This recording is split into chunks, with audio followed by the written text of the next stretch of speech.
Hi guys, it's Poober here, and we've now made it to episode 10 of my Factorio Season 2 playthrough, and today we're going to finally get started on oil.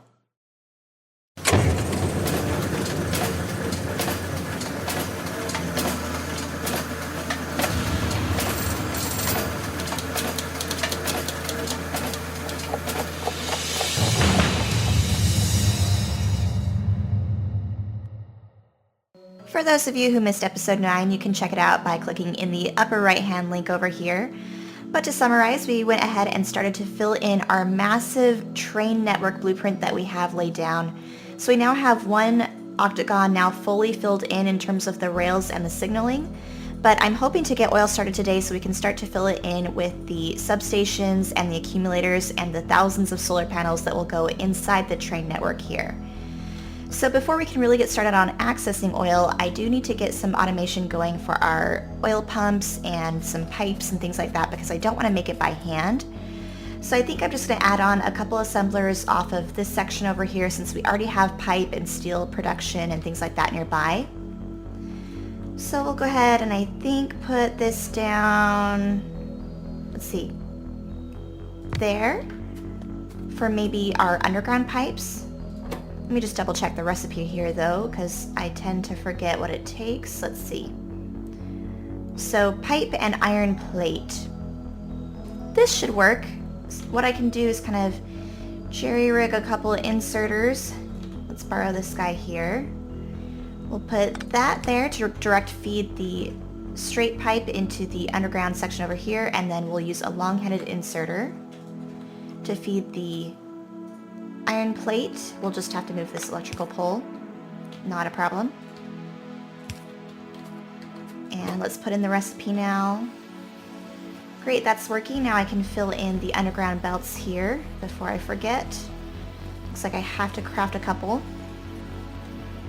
And oddly, being 10 episodes in, there's still a lot that I don't have automated yet, including a ton of the bare essentials like underground belts and pipes for that matter, so that will be something I'm hoping to get implemented here in the very near future. But let's go ahead and put an output inserter and a box. And we will cap that off, I think, at 2 stacks for now. So the next thing we need are the pump jacks themselves. And taking a look, these will be a little bit more intensive in terms of the products, so we do need pipes as well, along with gear wheels, steel, and electronic circuits, which are again all kind of in this general section, so we'll just try to continue adding it on into this area. I can maybe do this here, and we'll again direct feed our pipes like so. Let's do an underground here. Whoops. Like that. And let's add a couple lights so you guys can see a little bit better. There we go. And I'm going to go ahead and put in the recipe now so that we can know exactly what ingredients go into it. Here it is.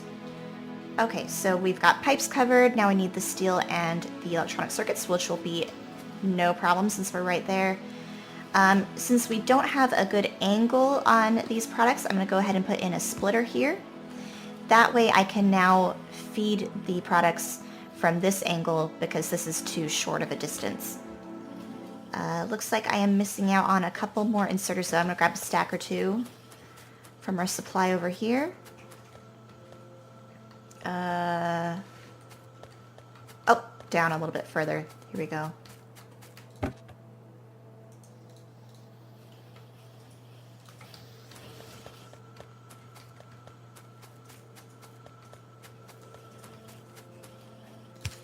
Alright, that's taken care of.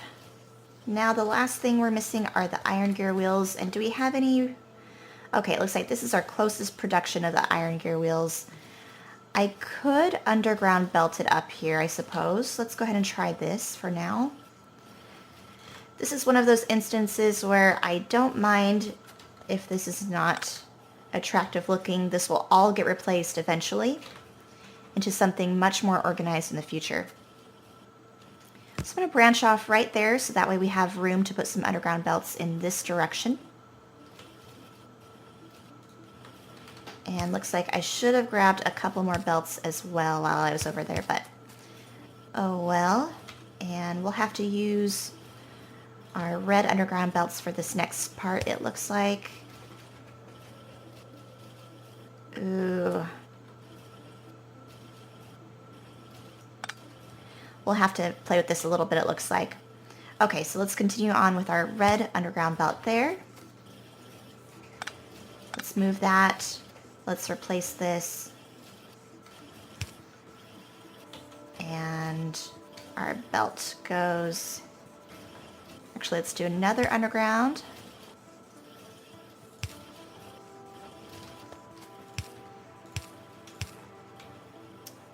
And that should do it for the iron gear wheels. Now let's fix this up here. What we could do is actually replace the inserter, or the splitter rather, right there instead. There we go. And let's add back in our power pole.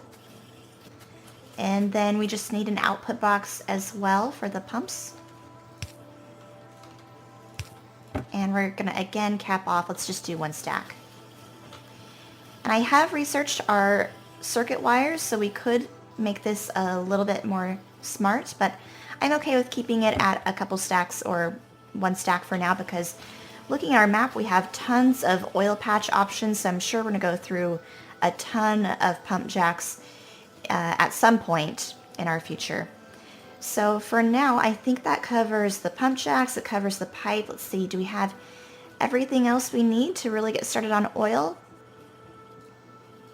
I think the other thing I'm missing that we'll need will be barrels.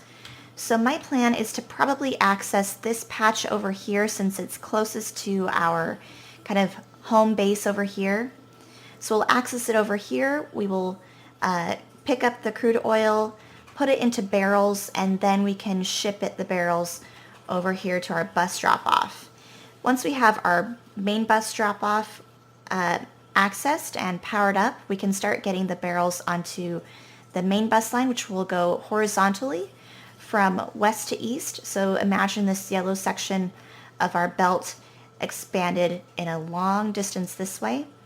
And then just above that, we can have a section where we have our odds and ends and kind of our own supply depot over here, where we can then use those barrels to make our substations and other things that require oil. The other option is to just temporarily barrel it in a section over here, where we can just temporarily get some substations up and going, and that way we don't have to make our supply depot first. So that's another option, but before we can do any of that, let's go ahead and start making the barrels. We'll do another assembler. Let's just do it right here. And scrolling out a bit, you can see definitely how spaghetti and ugly this is, but again, that is okay. Let's fix that so this guy has power. And the barrels, let's see. I think we'll do 2 inserters because it will take a lot of steel very quickly. And another box for our output. And I think this is something I definitely do want to actually use some circuit wiring to cap off, because I do tend to either produce too many barrels or not enough, so I want to be very smart about our supply. And we're making empty barrels. So for those of you who are really new and haven't played with the circuits much before, or the wiring, to set it up, you select your wire. It could be either green or red, and you click the output box in this case, or it doesn't really matter what order, but in my case I clicked the output box and then the inserter and then the assembler that it goes with. So you have 3 things that you're attaching the wire to, and then you'll see that this little light here next to the inserter is red, and that means that it's not powered because there's no recipe, there's no conditions applied to it. So once we apply a condition to it, in this case we will set barrels, or empty barrels, which is this one over here. So if empty barrels in our box are less than, let's say 200 for now, the inserter will work. and it'll be turned on. And of course there's, thousands and infinite ways to adjust the network and settings and things like that. In the future, we'll have a bot network, so it'll actually read the logistic network instead of just what's in the box. But for now, we'll just cap it off so we don't actually have to do limits in our inventory like that. We can instead cap it off through our smarts. And it looks like this box may not be big enough, so let me upgrade. We'll do this one here. And that way we can for sure get at least 200 barrels in here. So this way, when we have more than 200 or about 200, this should stop because it is reading the inserter, what's in the hand of the inserter, so it might be like a couple barrels off, but theoretically this will stop when there are 200 barrels and it won't produce any more. So we've got barrels taken care of, pump jacks, we've got our underground pipe. We don't have automation of our medium electric poles yet.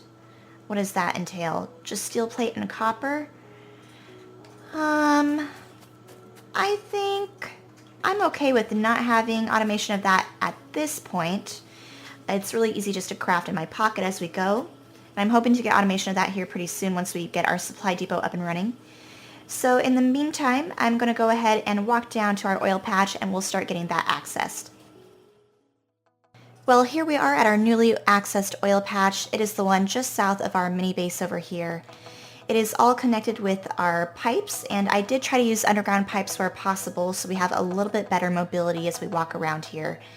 But we essentially have our underground pipes feeding from our outer pump jacks into a main pipeline, and eventually we'll have this possibly feed into either 1 or 2 fluid tanks, and we can either do the barreling here if we bring the barrels here, or we can just do fluid wagons and bring the crude oil to our main base up north. I haven't quite decided the logistics on that quite yet.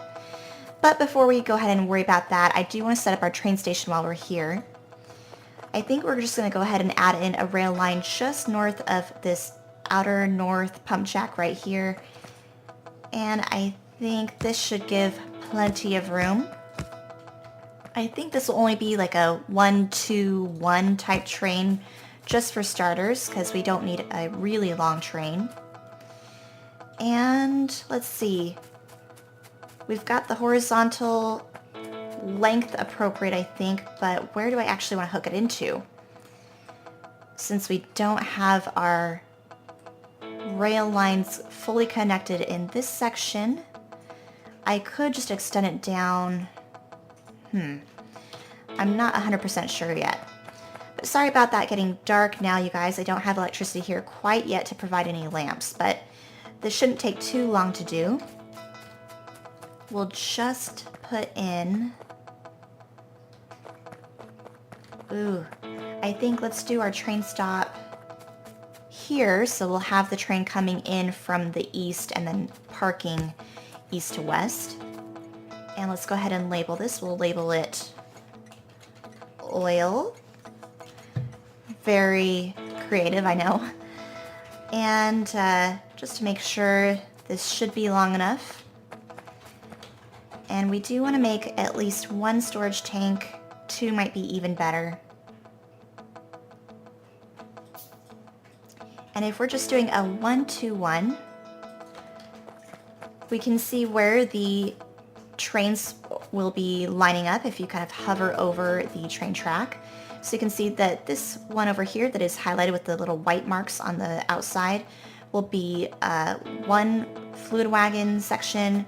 This will be another, and then this will be the other end of the train. So we can put our tank right about here probably.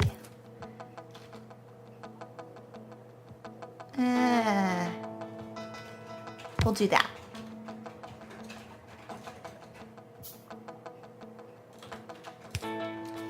And now I do have to hook this up into our main pipeline.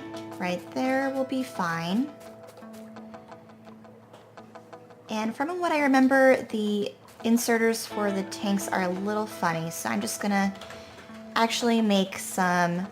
Ooh, can I not make fluid wagons yet? I can't. Interesting. So it looks like we'll definitely have to barrel here. Unless I want to research the fluid wagons, which we can do. It won't be too big of a deal. It shouldn't take too long. So let's get that started. But I think for now that's made up my mind for me. We'll go ahead and just end up barreling here.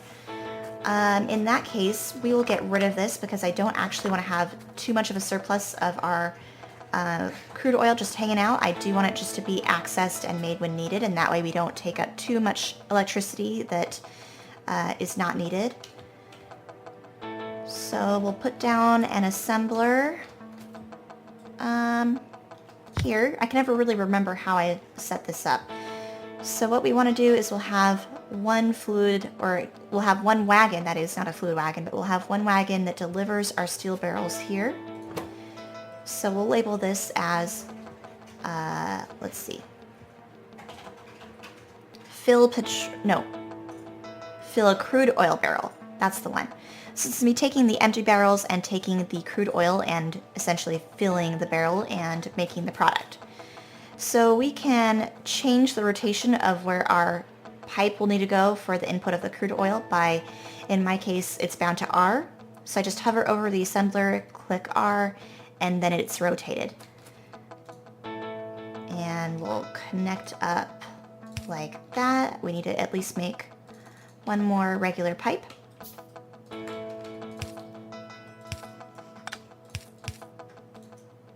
And there we go. Now we have to worry about the belt configuration for how we deliver our barrels here.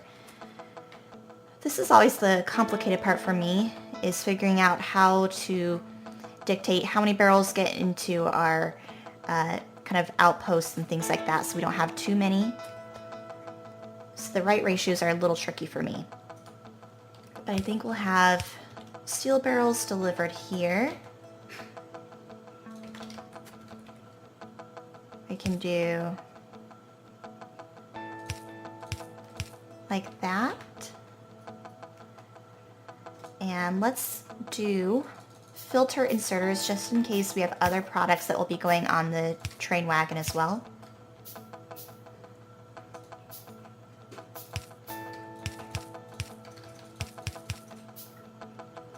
And this might be overkill. I'm sure I will come up with a better way of doing this in the future. And then we'll have like that, and then we need an output line for the end product, which we can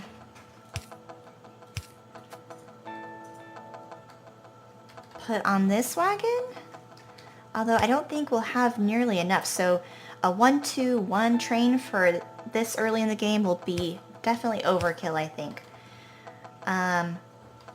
But this will just be getting the bare essentials done for now.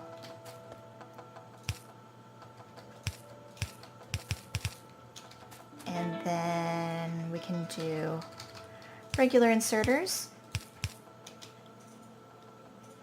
And let me hover over. Okay, yes, it does line up with where the wagons will be.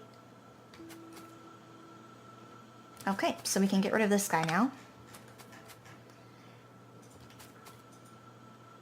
I think this will work. It's definitely a crude, if you get my pun, setup, but it will work, and then I'll come up with a better setup in the future once we get a little bit more efficient.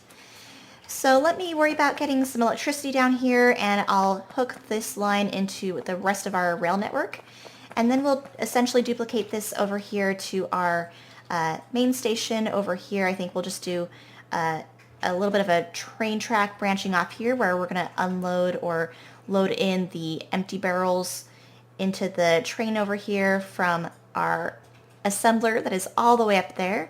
I'll just probably underground through this section over here. And then that way we can start getting the empty barrels into this network and see it all running. And we are back, and since the last cut I have added in a train station to our mini base area, as well as hooked in the rail network extending from our intersection here all the way down where we have our oil patch here. I haven't tested out the train yet to see if it will definitely get to where it needs to go. Before we get to that, I do want to explain how this setup works here. So I have decided that we will do barreling into our wagon from our assembler that we have all the way up north over here. Now, one thing I wanted to do was prevent overproduction of our barrels. So I did what I consider to be a smart setup here, where we have our belt products being read from this little like yellow thing that is overlaid onto the belt line. So this reads the products that are on the belt. So what I've done is hooked this into a decider combinator so that when we have greater than or equal to 1 empty barrel on the belt line, it will output a green signal equal to 1. Now when we have that green signal, you can see it is lit up here on our power pole, that is the signal being fed to it. Now this power pole feeds all the way back into our assembler over here, where we have our inserter that pops out the empty barrels.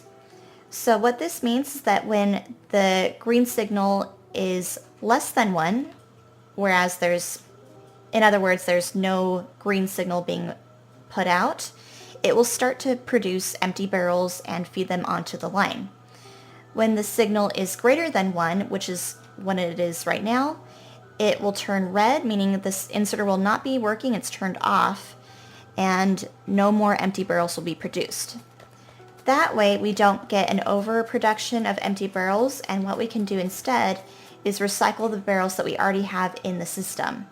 So once we get our empty barrels produced from the unbarreling process, they go back into this belt line and get read all over again with this belt right here, and therefore preventing too much production of our empty barrels, which is a problem I usually run into in previous maps.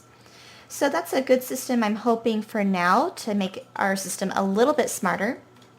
So the next thing I want to do is hop in our train.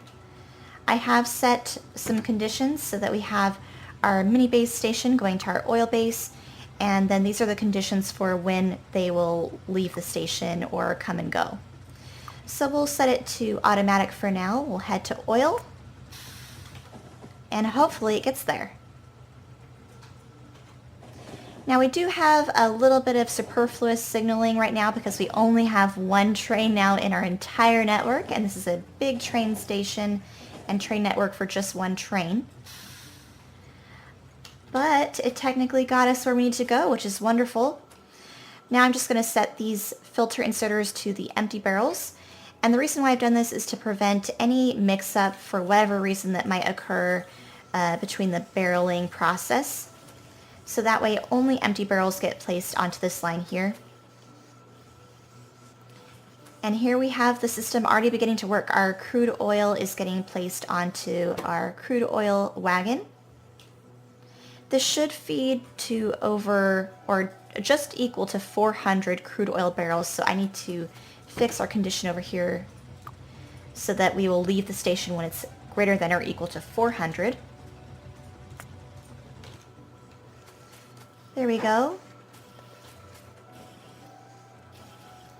So this will kind of be a long process. I could speed it up by adding in a couple more assemblers to speed up the barreling process, but for now I'm happy just to even get this started.